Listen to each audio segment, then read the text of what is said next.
Magandang hapon sa inyong lahat mga kababayan, at ngayong araw na ito ay andito ako sa bundok para mag-scout ulit ng mga kababayan natin na deserving matulungan ng ating team. So ngayon ay may pupuntahan kaming lugar na kung saan po ay pahirapan yung daanan natin. Kasama ko pala si Kuya GR ngayon, yung kasama din namin ni Sir Paul nung nagpunta kami doon sa Kapatagan. So kasama natin siya ngayon. Kaming dalawa, pupunta kami doon. Kaya samahan nyo kami mga kababayan.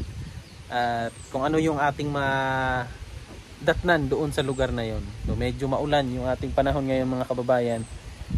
At medyo malamig. So kanina papunta dito, medyo naano na ako ng ulan. So sana doon wala nang ulan. So samahan nyo kami ngayon mga kababayan. At maglibot tayo dito sa bundok. Let's go!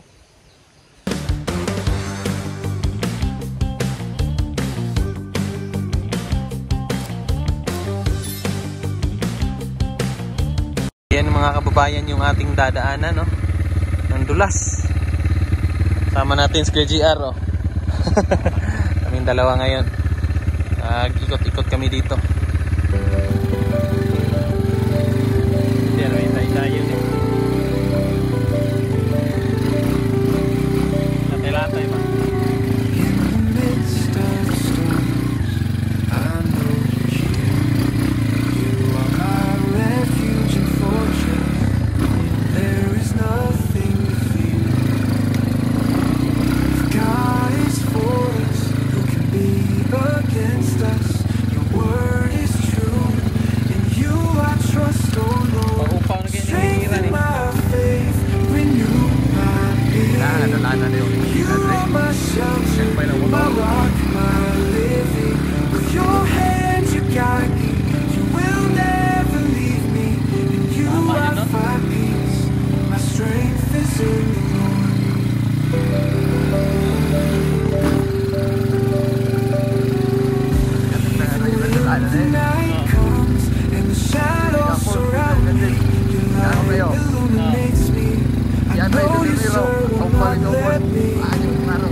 They are like Mount Zion that does not shake but remains forever.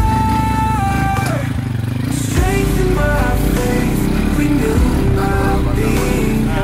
You are my shelter, my rock, my living. With your hand you guide me, you will never leave me. In you I find peace, my strength is in the Lord.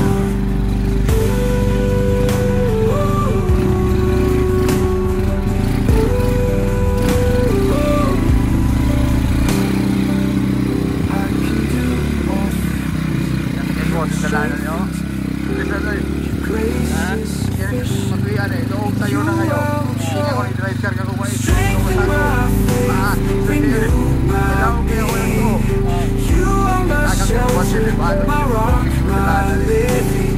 With your hand you guide me, you will never leave me. In you I find peace, my strength is in the Lord. In you I find peace, my strength is in you. In you I find peace, my strength is in you. In you I find peace, my strength is in you.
does not shake, but remains forever.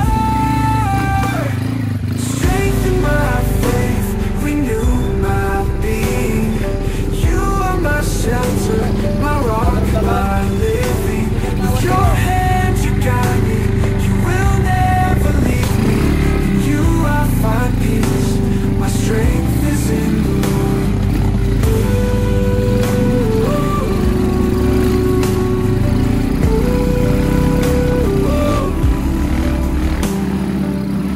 I can do all things in him who strengthens me.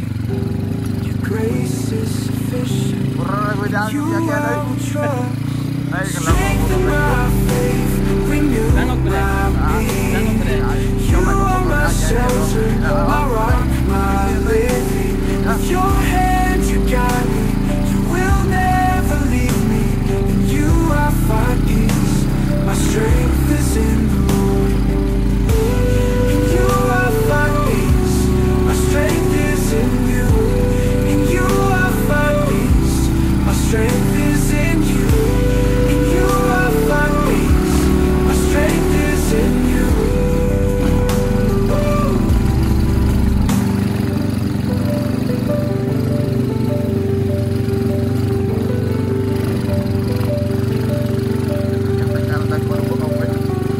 So ayan po mga kababayan, malapit na tayo at mabuti naman wala nang ulan. So grabe ang ganda oh. 'Di ba? So, gusto ko sana magpalipad ng drone kaya lang medyo mahangin. Malakas yung hangin. Baka liparin yung drone natin, mawala, sayang.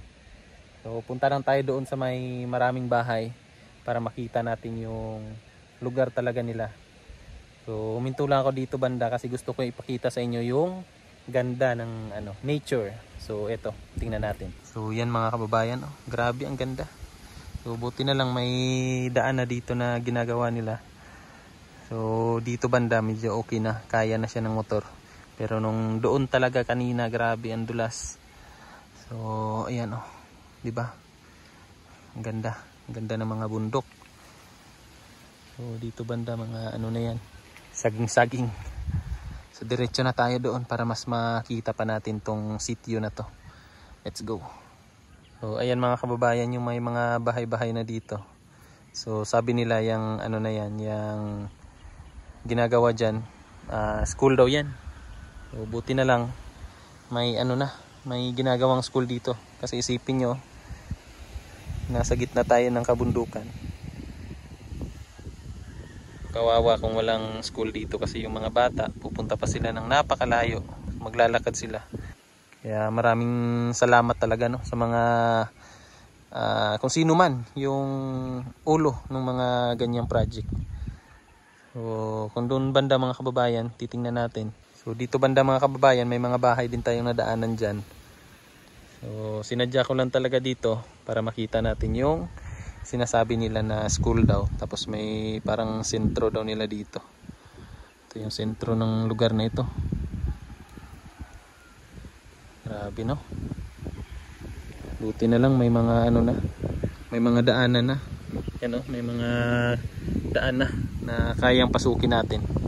So kung maisipan nila Sir Paul na puntahan ito or masabi ko sa kanya, tapos may makita tayo ngayon na possible na natin matulungan ng team, so kayang pumasok ng sasakyan dito. Kasi sa dati na mga mission namin ng PV team, mas mahirap pa dito yung dinadaanan namin. Kung naalala nyo kina Ruth, di ba? So parang ganito din yun, pero may mga part lang talaga na mabato. Pero ito, kung di lang uulan, kayang kaya to. Yung mahirap lang dun lang banda sa baba. So ayan, kinakabahan ako kasi baka abutan tayo ng malakas na ulan pa. Kasi umulan kanina pero hindi naman gaano kalakas talaga. Mamaya baka umulan ng malakas, maabutan tayo. So, si Kuya GR andun sa taas, may kinakausap din siya doon. Ako lang yung dumiretso dito para makita ko rin yung area dito sa baba. So yun po, balik na tayo dun sa taas. Nakita na natin dito So tara mga kababayan, Magluto muna kami ng aming pananghalian kasi hapon na. Luto kami kasi may chicken na manok. Si Kuya JR yung chef natin ngayon.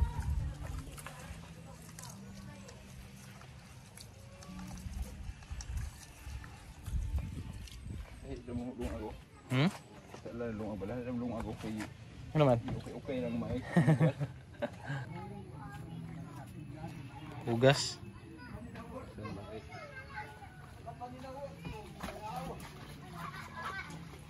Mga ano dito.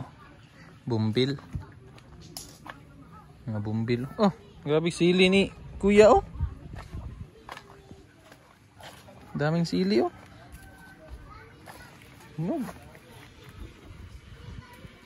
Ang limon oh. Nagagbunga yung limon ya. Nagkangigbunga ang limon. Ha? Napapod? Maganda kasi yung lupa nila dito. Yan, so magluto muna kami dito kasi may dito kami kina Kuya Lando. So ang may-ari ng bahay na to kapatid din ni Kuya JR. Mag-ihaw kami ng ano, chicken na manok. Oh, ano yung kambing? Ya, ano sa manang kanding isa oh, para magnatuok. Mga kambing. Me. Buhi pa ni? Ah, buhi pa di. Kena ba oh? Hindi siya kagawas yung ano. Oh, yung itom. Masyag na tuok.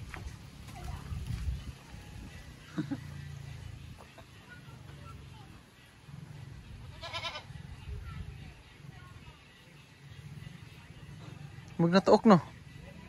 Tuog na nga dami. Isok tayo ang masol mo ulo da. Daghan mo rin no.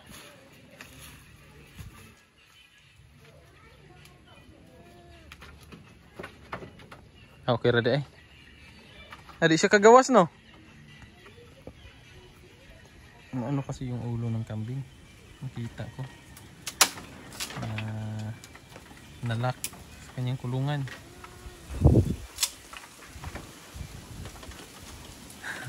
Adi siya kagawas no. Ha? Ah, may gani ikit anak ko. Naluya na gud siya. Dandib niya. Kini? Nara anak. Dua. Muna anak niya dua. Kanang duha pod. Pila ka buka judi diri? Anak dua. Tanda. Baik. Amura ke judi na tanan. Kana dira. Kini kay jud kang kuan. Kay Dib. istorya niya, wa na si judi nang ayo sa kuan. Luto na chef? Na? Ay wala na. Alam na. Alam ng katunga. Pumot na kayo. Pumot na kayong nagluto. Ito yung ulam namin ngayon. Native na manok. Sabaw. Goods na. Oh. Binukali sa bawo. Gwapo kayong kuano sugnod kusog simsiga. Way lang sa ba. Yung mga luto ni Kuya. Yung Bisayang luto. Dati pa nung hindi pa ako nakapunta ng Japan, ito yung lagi naming ginagawa pag pumupunta ako dito. Ubos yung manok. Manok lagi. Damay manok silingan. Damay pa yung manok ng kapitbahay.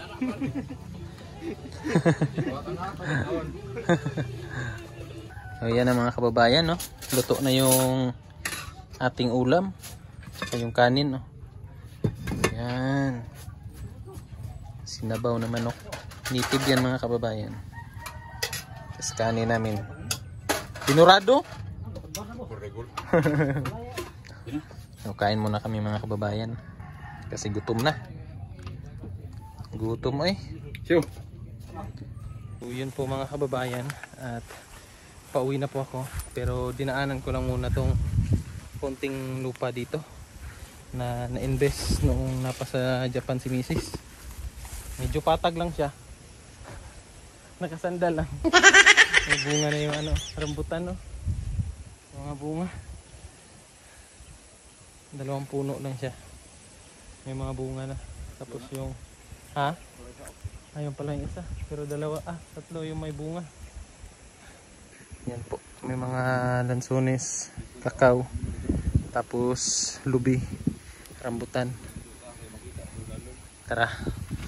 So dinaanan ko na mga kababayan para at least maano tayo ba, ganahan tayo. Makita natin yung area natin na Mani. Oh. Nadam niya ulit sa una, namatay. Oh. Kay uwa siya kalihok ba? Pagnaga para udak to, ibutang na nakayota din sa balde nga tambok. Oh.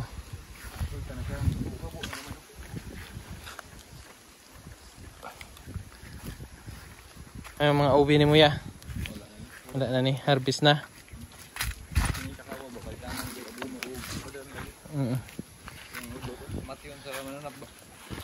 Bagong puna ng durian? Wala dungan na to. Lahis yan, no? Oo, ay lahi ni. Ako ni ito naman ito, nagkuha ko sa bilya kabintay ba? Oo. Ba? Lagi punaan na lang nimo. Ako ni kay puro ang tunas dito na kayo no. Yan po, bakilid. Grabe yung bakilid. Yung durian, oh. Yung bagong tanim, pero may mga ano doon. May mga tanim na durian doon sa baba. Ang ganda na yung tubo nila. Pangit yung ano na, tubo, no? Pababa yan doon mga kababayan. Bakilid lang. O nakatagilid yung area. Pero okay na yan. Basta may tanim. Hindi bali ng ano. Buhi ka pong kawayan yan, no?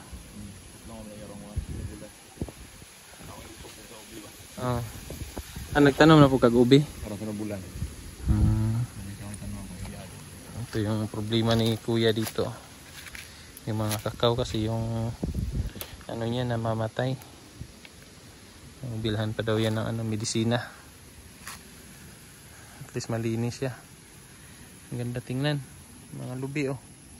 Pag mag-harvest dito ng mga lubi, doon sa baba lahat. Bagsak. At luka, guro na inigsakaya eh. Anong juga tirador ni Musaka, no? Ayar ang lubi. Ang lubihan nga di saunon kay mamunga ni siya, busang niya mamunga sa uta ni bilaka. Ito yung mga niyog na ano, yung maliit pa lang namumunga na. Durian, wala kayo lagi diri durian niya. Diyan ako durian dira nang matay man, di puna ni pupo isa. Dito to. Kaya ang durian sa una pagtanom nako dengan linya. Sa si Juni pang nagatiman ani bagnot man to gipampanitan jud. Ani ta ilaga ba. Kamot lang dahon ni luman lubi no. Ato siya pan atiman diri. Ang lubi tag duha tulor ka budlot kay kanang ana ba pangan og ilaga. Bagnot man. So sa baba may dagkag durian na no. Dagko na. Kanang lansunisa no, mao na no. O kana. Sabay na siya dagko na no. Oh, kun na pa dagko na sa ubos. Sa ubos nga side. Pero mabadak ka dito sa lagi. Alayo na kay. Tapos Yun na kayo. makita ang nagawin ito ba? Malaki na yung mga durian, oh. Yan, oh.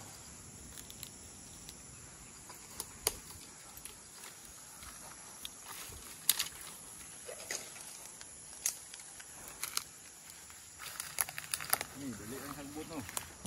Di ka pa halbot. Pero nindot king yuta, no? Tambok king yuta ba? Kuman.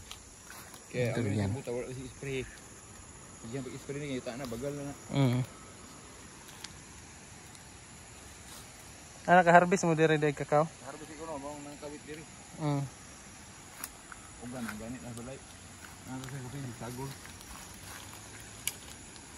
Andag ko Dako ng durian, oh. Ha? Dako ng durian. Kana makuha ng tulisan ng isa. Kini pa une kana isa pa una tulong pa og durian ama. Builo na. Sa init ah. Hinat na siya. Ayun po. Pag puli gid ako kadyo ni Riha de kini madurian na wa gitarong nga sanga. Bantang mag-init no, patay yung durian ani, hindi ni madali. Nasumis ko na ani, wala na, natughoy na. Wala pa sa ringsing. Tirahan ako batilis, tirahan ako abuno ta duha ka kumkom. Sabi ra mo sila sa ringsing ako daha.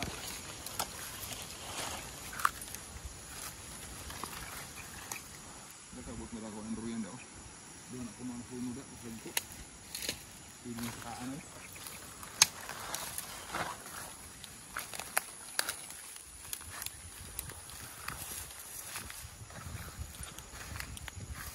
Wala na kay ubi ron. Ako ubi sa bungusan. Daghan po ito. Kaya ko kumawalo ko sa ako. Dari nakawata lang ko daw. Nabitilis. Mabada ko dito ko ng kawit.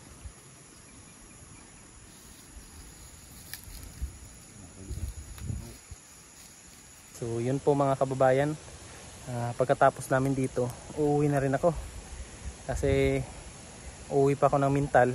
Tapos medyo malayo-layo pa dito. Baka gabihin pa tayo. Pagalitan tayo ni Mrs. So buti ngayon maganda na yung panahon. Mahangin lang siya, pero at least wala nang ulan. So maraming salamat po mga kababayan sa inyong pagsama sa akin ngayong araw na ito sa pag-scout natin ng mga kababayan na nangangailangan ng tulong.